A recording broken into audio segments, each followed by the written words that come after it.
My fiancée found my old love letters and laughed while reading them aloud. She mocked my handwriting, my words, my feelings. I finished my coffee. Done? I didn't argue. I sent one short text to a contact she never expected. That night, her phone buzzed once, and that's when everything stopped. I'm a 33-year-old man who thought I'd found the person I'd spend my life with.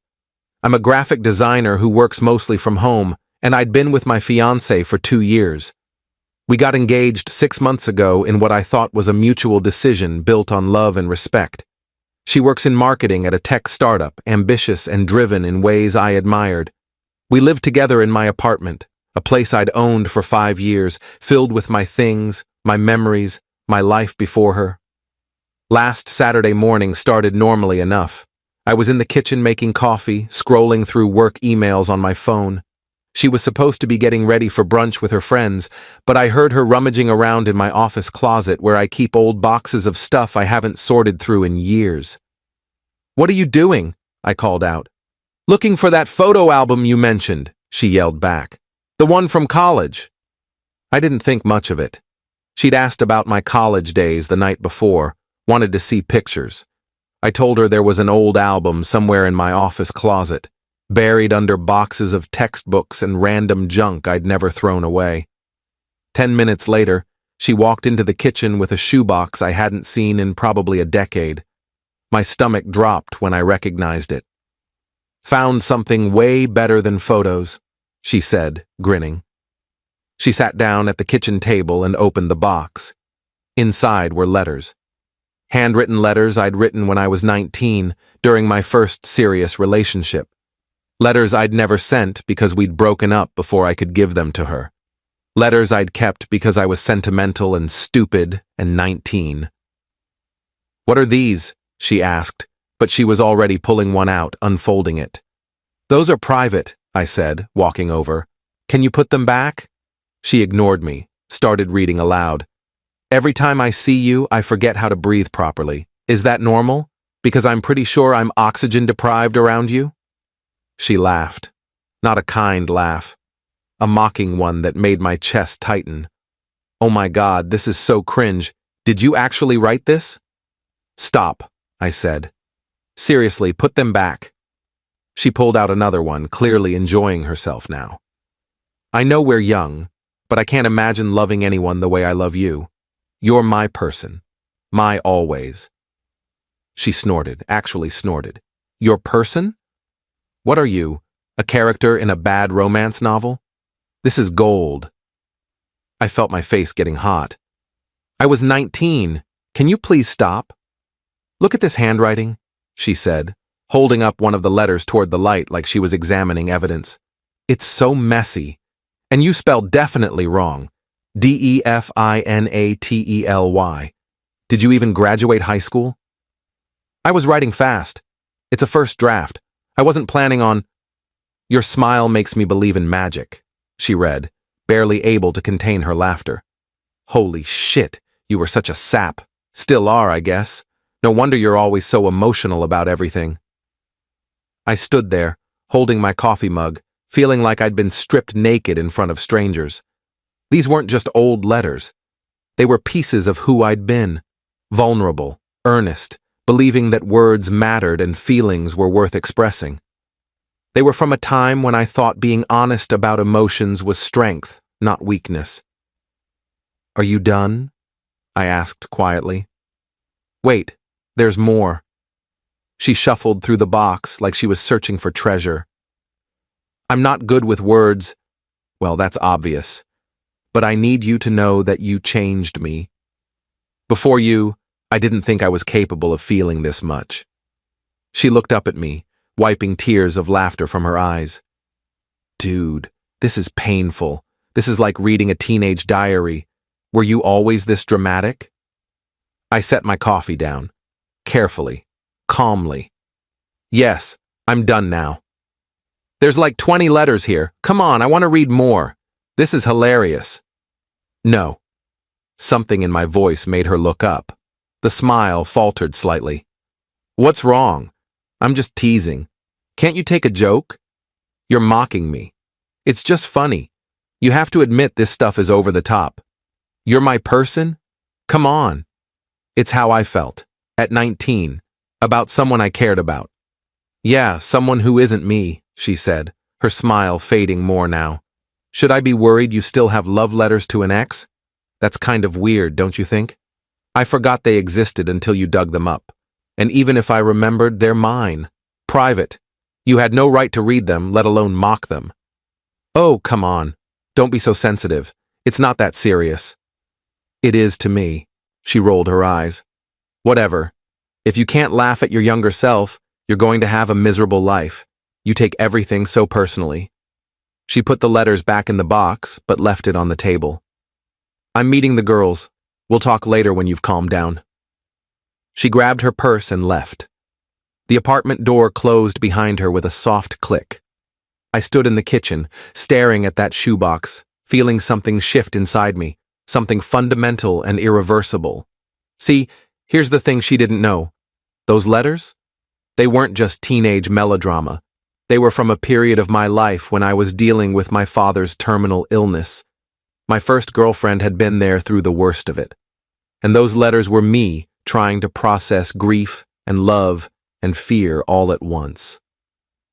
Writing them was the only way I could make sense of watching my father disappear a little more each day while trying to be strong for my mother and younger sister.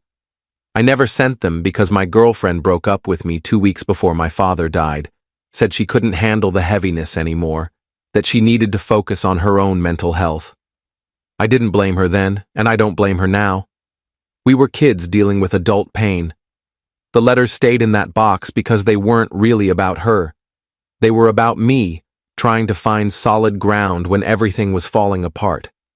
They were about a boy becoming a man in the worst possible way, trying to hold on to something pure and good while death took over his house.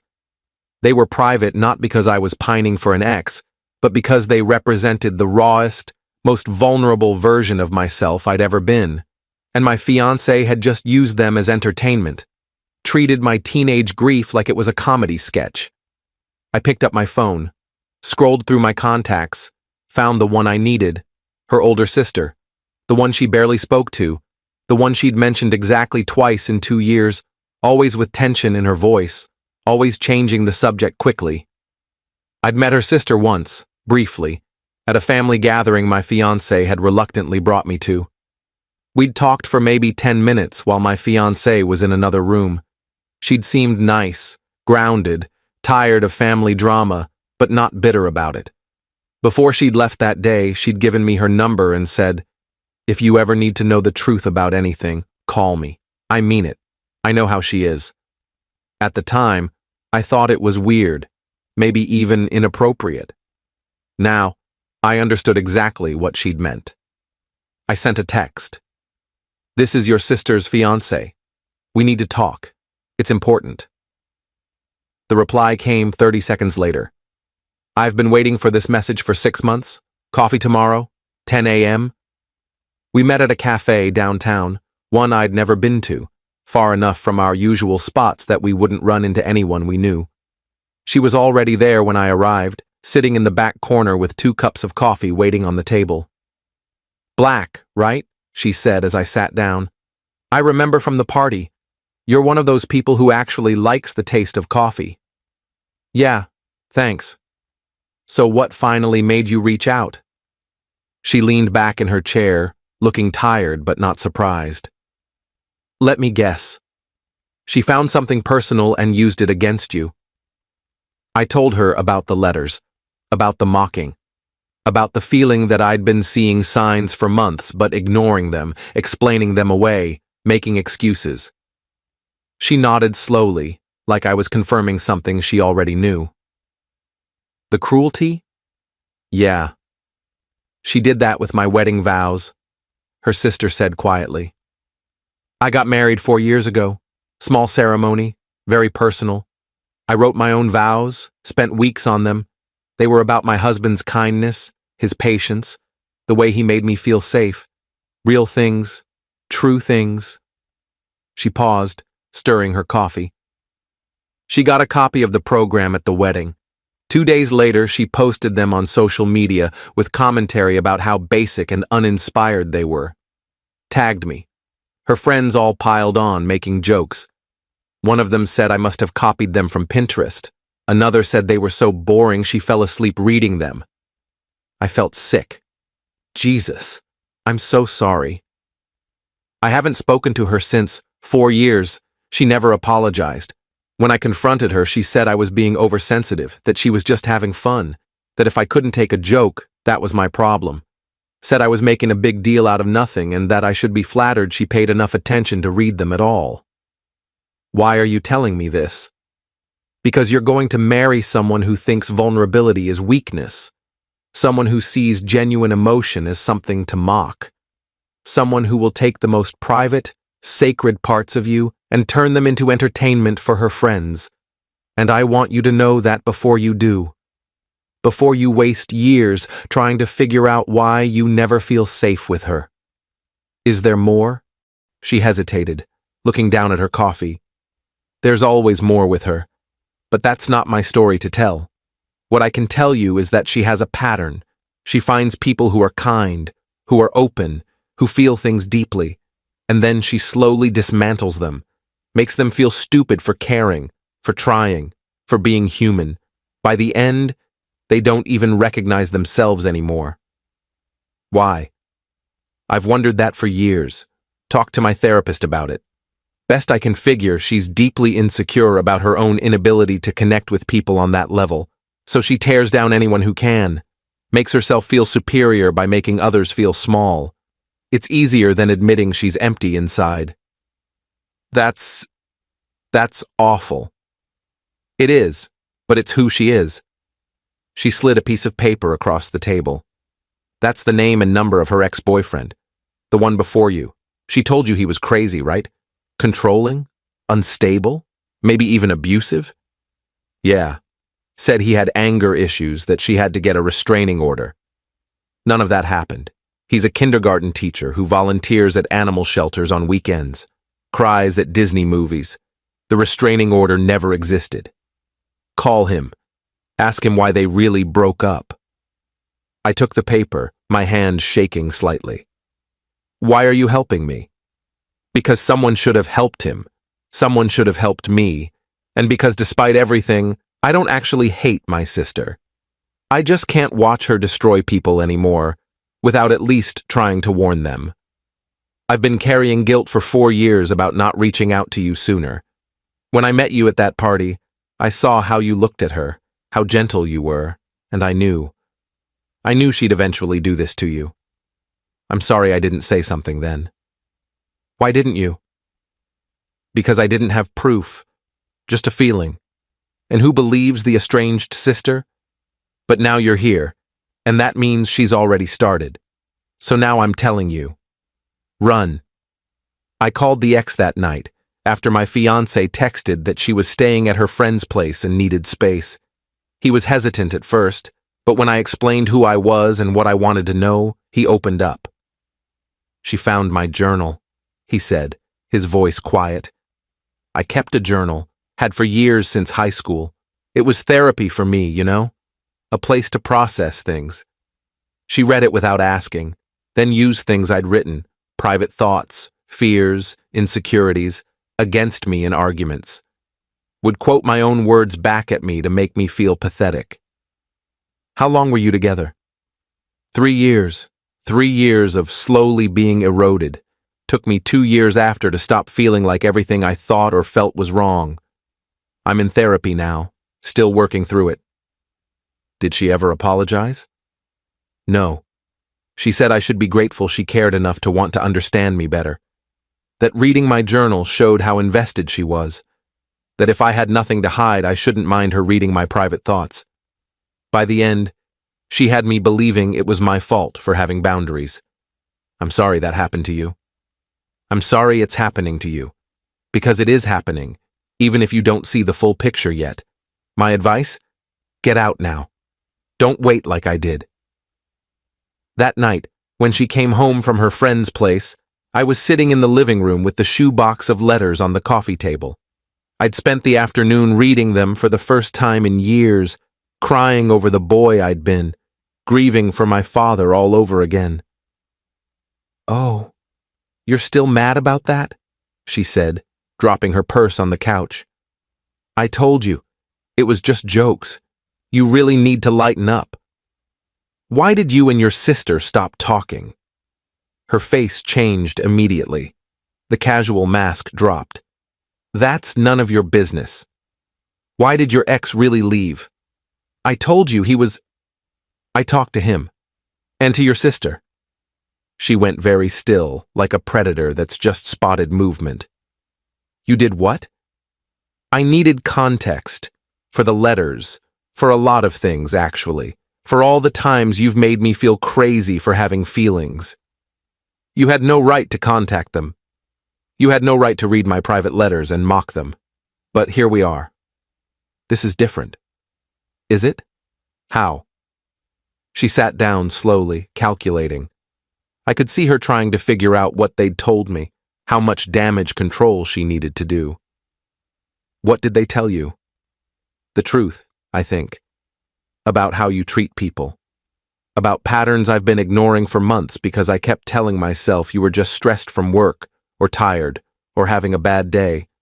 They're lying. They're both bitter and—" "Your sister has a recording," I said, "of her wedding vows, and screenshots of what you posted about them. She showed me." Her face went pale. "She had no right. Your ex kept a record of text messages where you quoted his journal entries back at him during fights. He showed me those too. That's taken out of context. Stop." I held up my hand. "Just stop. I'm tired of the gaslighting." "I'm not gaslighting you." "You are. You've been doing it for months. Every time I have a feeling you don't like, you tell me I'm being too sensitive. Every time I set a boundary, you tell me I'm being unreasonable. Every time something hurts, you tell me it's my fault for caring too much." "Fine." Her voice went hard. "You want the truth?" "Yes. I read your stupid letters.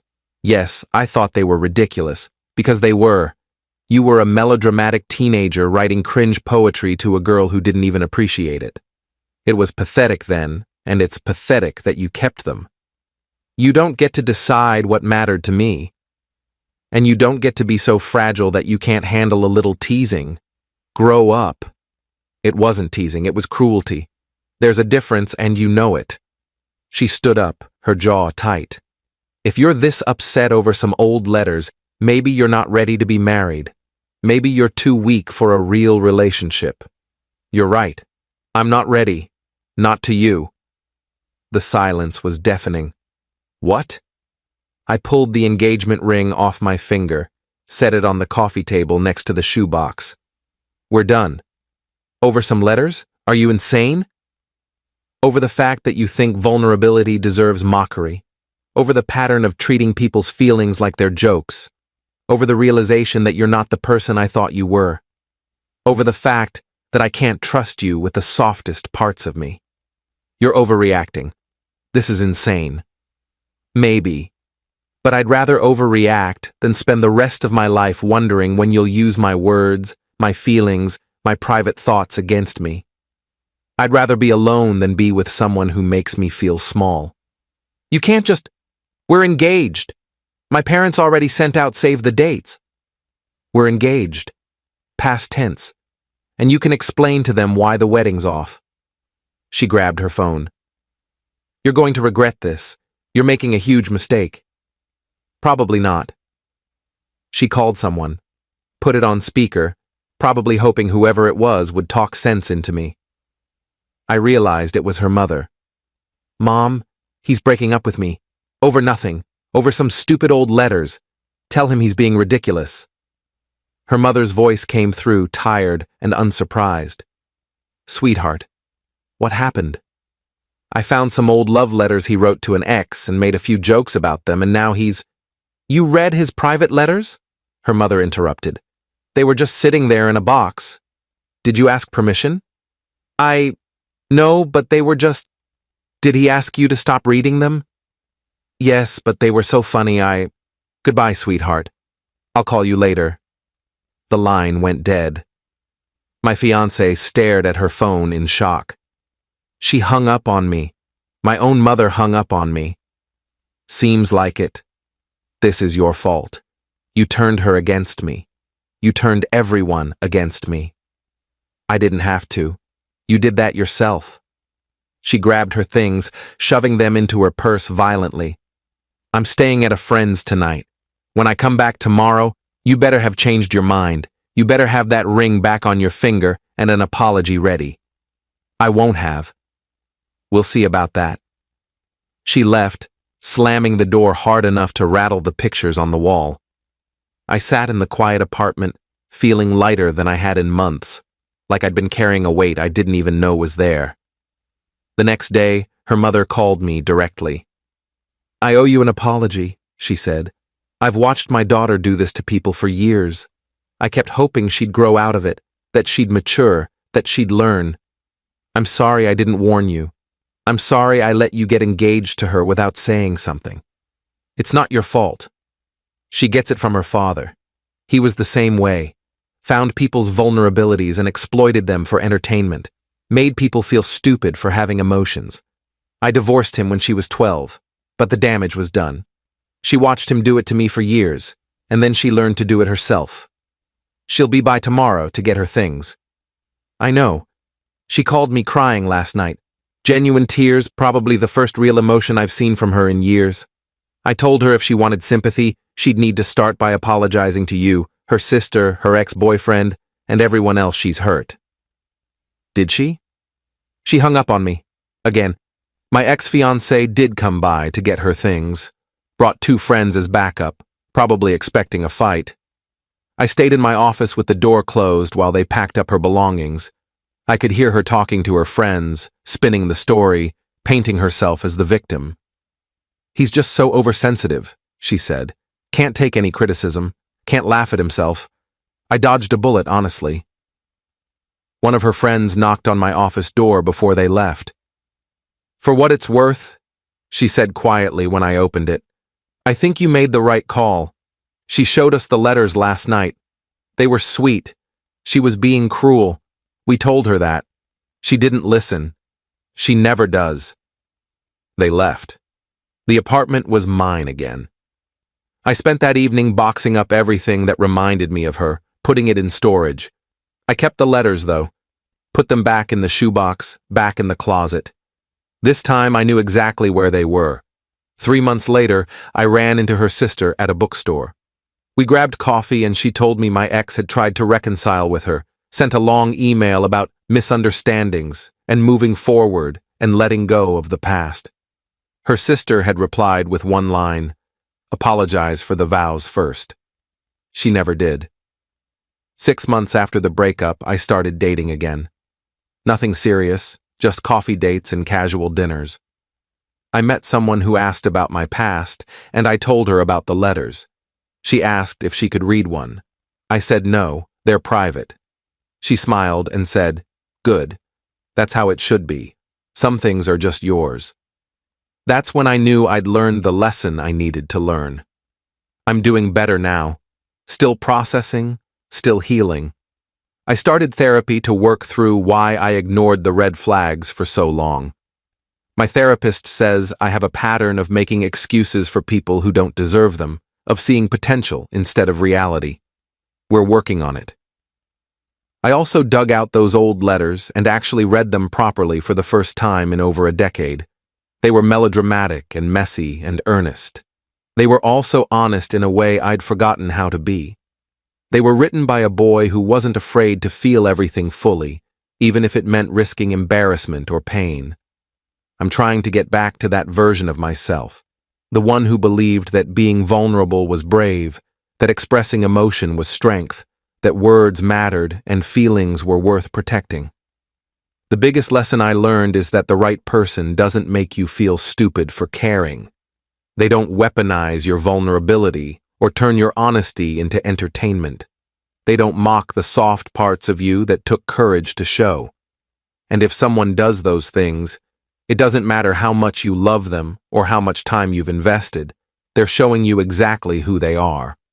I believe them now, and I'm grateful for that shoebox of letters, because they reminded me who I am when I'm not trying to be smaller for someone else's comfort.